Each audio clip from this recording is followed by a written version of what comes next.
Bonjour à tous, vous écoutez l'émission Compte à rebours présentée par Thérèse Pan pour Radio Taïwan International.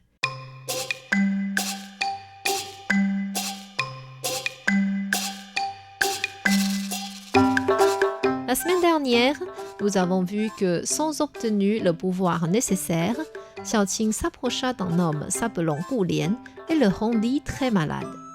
Après des essais infructueux, Madame Gu voulait employer un homme capable de chasser les créatures et de soigner la maladie de son fils. Pour se faire employer et réparer la bêtise de Xiaoqing, Bai Suzhen se déguisa en Bouddha Guan Shi et indiqua Madame Gu à voir Xu Xian à la ville de Suzhou. Une fois le Bouddha reparti, Madame Gu fit réunir ses servants et leur partagea sa rencontre avec le Bouddha. Un des servants venant de Suzhou dit « Xu Xian, il est très connu à Suzhou. Lorsqu'il y avait la pandémie, ses remèdes ont soigné le mal de ventre très efficacement. » En entendant cela, Madame Gu était encore plus convaincue du message reçu. Elle ordonna au gouvernant de sa maison d'aller tout de suite à Suzhou avec des cadeaux précieux. Arrivé sur place, ce n'était point difficile à trouver la pharmacie Baohetang en raison de sa réputation. Le gouvernant de la famille Gu entra dans la boutique, demanda en s'inclinant « S'il vous plaît, lequel parmi vous s'appelle Xu Xian ?» Xu Xian répondit « C'est moi-même. Que puis-je faire pour vous ?»« Enchanté, je suis venu de la famille Gu à Kunshan. Notre jeune maître est malade, c'est pourquoi je suis venu pour vous demander de le soigner. Voici des cadeaux pour vous. » Xu Xian était surpris de voir tous ces cadeaux et imaginait que l'affaire devait être spéciale. Il dit donc « S'il vous plaît, entrez avec moi et nous allons discuter dans le salon. » Une fois que le gouvernant de la famille Gu fut bien installé, il expliqua « Maître Xu Xian, notre jeune maître est gravement malade. Nous avons déjà employé plusieurs médecins et ils disent tous que sa maladie est due à une créature et que les médicaments ne servent à rien. Personne n'arrive à soigner notre jeune maître. C'est pourquoi je suis venu loin vous demander de l'aide. Mais je suis seulement un commerçant d'herbes médicinales. Je ne suis pas du tout un médecin. Vous êtes trop humble. Notre maîtresse a vu l'apparition du Bouddha Guan Shi qui lui a indiqué clairement de venir vous voir. J'espère de tout cœur que vous pouvez accepter notre invitation. Très embarrassé, Xu Xian raisonna. Comment cela se fait-il que le Bouddha Guan Shi leur donne mon nom ? Je connais très peu la médecine et je n'ai point le pouvoir magique. Même si j'y vais avec lui, je ne pourrai rien faire là-bas. Mais si je lui rends tous ces cadeaux, ce serait très gênant et malpoli. Soudainement, il se rappela que son épouse Bai Suzhen était à l'école de la déesse du mont Li et possédait certains pouvoirs. Peut-être qu'elle saurait ce qu'il faudrait faire. Il répondit donc au gouvernant de la famille Gu. « J'ai besoin de faire des recherches dans mon bureau. Je vous prie de patienter un peu. » Et il alla dans sa chambre et raconta cette affaire invraisemblable à Bai Suzhen. Celle-ci prétendit de ne rien savoir et dit « C'est vrai que c'est étrange, mais si c'est le Bouddha qui le fait venir ici, il y a forcément une raison justifiée. La déesse du mont Li m'avait appris comment chasser les créatures. Tu peux donc accepter l'invitation sans souci. » Xu Xian alla répondre au gouvernant selon l'indication de sa femme. « J'ai trouvé des informations, mais comme cette créature possède un grand pouvoir, il faut que j'y aille personnellement.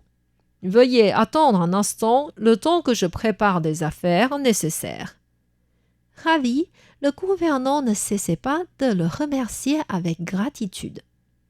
Xu Xian retourna voir sa femme et celle-ci avait déjà préparé des valises pour lui.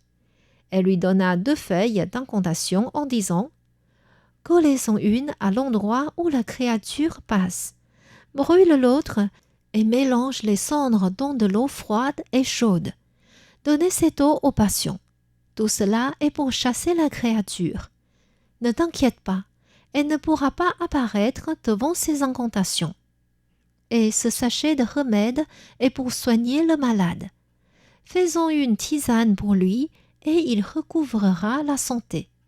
Je suis sûre que tu vas réussir et la famille Gu sera bien reconnaissante envers toi. Et tout cela, c'est grâce à la grande capacité de ma belle femme. Si tu es honoré, c'est comme si je suis honoré. Allez, pars avant que notre hôte soit paniqué. Xu Xian arriva chez la famille Gu vers 17 heures. Quand il entra dans leur maison et fut installé devant une table, il était gêné de voir les servants arriver devant lui, chacun son tour. Les uns lui servaient du thé, d'autres des fruits, et ils installèrent de l'encens et des bougies devant lui. Tout le monde se mit à genoux et le saluèrent en se prosternant, comme si Xu Xian était un dieu à leurs yeux. Ensuite, ils lui servirent un repas copieux. En mangeant, Xu Xian leur demanda « Où se trouve la chambre de votre jeune maître ?»« C'est dans la cour arrière, et c'est là où apparaîtra la créature. » « Avez-vous déjà vu comment est la créature ?» En réalité, à part Gu Lian lui-même et son servant, personne d'autre n'avait vu la créature. Mais les servants avaient tous une belle imagination et commencèrent à expliquer l'un après l'autre. C'est un grand monstre avec 3 têtes et 6 bras, le visage vert et les cheveux rouges. Il s'est suicidé du grand vent et se rendre invisible. Des fois, elle prend la forme d'une belle femme et des fois, elle apparaît d'une autre apparence. En ouvrant sa gueule, elle peut avaler 5 personnes d'un coup. Xu Xian trembla de peur à cause de toutes ces descriptions. Ainsi, quand le gouvernant lui demanda s'il voulait chasser la créature ce soir ou le lendemain et quels étaient les objets liturgiques dont il avait besoin, Xu Xian répondit « Plutôt demain matin. Je n'ai pas besoin d'objets spéciaux, mais juste une épée. Et il faut 12 servants et 12 servantes qui m'entourent pendant que j'entre dans la chambre de votre jeune maître. Chacun d'eux doit tenir une branche de pêcher. » Le gouvernant trouvait cela étrange comme cérémonie, mais comme c'était facile à préparer, il n'avait aucune objection. Naturellement, il ne pouvait pas savoir que tout cela était pour que Xu Xian soit plus rassuré devant la créature. Cette nuit-là, Bai Suzhen arriva aussi dans cette famille pour donner un coup de main à son mari discrètement. Elle se mit à la fenêtre de la chambre de Gu Lian et quêta vers l'intérieur. Xiaoqing était assise au bord du lit et elle disait à son amoureux « Je suis désolée, mais je n'arrive pas à te soigner. Je voulais rester toute ma vie avec toi, mais maintenant, ta famille m'en veut en disant que je suis une créature.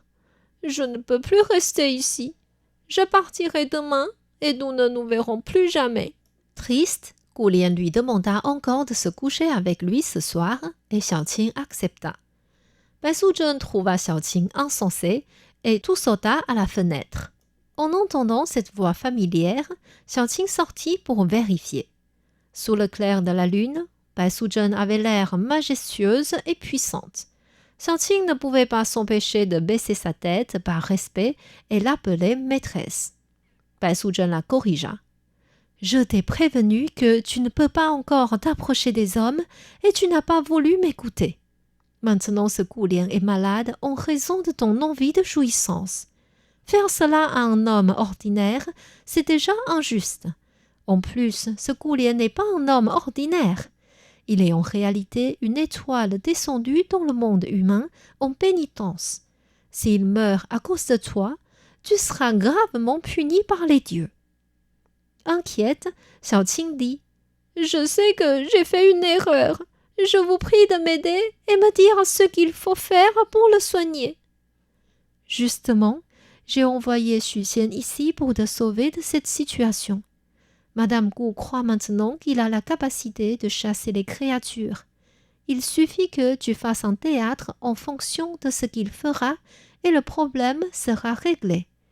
Après cette affaire, tu peux rentrer chez nous. Merci de votre grâce. Je ne serai plus révoltée contre vous. Après avoir arrangé cette affaire, Bai Suzhen retourna à Suzhou. Le lendemain matin, Xu Xian demanda au gouvernant de coller une feuille d'incantation sur le poteau de la chambre de Gu Lian, de brûler l'autre et de diluer les cendres dans de l'eau pour que Gu Lian en boive. Quand Xiaoqing vit les incantations de près, elle avait envie de se marrer parce que c'était seulement des dessins sans effet. Ensuite, Xu Xian entra dans la pièce en tremblant en étant entourée par 24 personnes. Xiaoqing se cacha dans l'ombre et se prépara à se transformer en la créature que Xu Xian dira qu'elle était. Or, Xu Xian pointa Gu Lian sur le lit et dit « La créature est là! Saisissez-le !» Quand les servants lui dirent que c'était leur jeune maître, Xu Xian se sentit très embarrassé et pour cacher sa gêne, il commença à faire des grands gestes en imitant des moines taoïstes.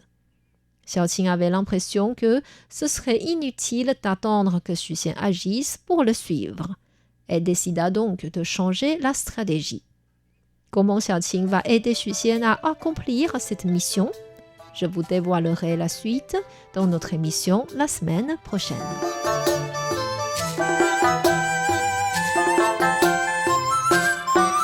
C'était Conte à rebours présenté par Thérèse Pan sur les ondes de RTI.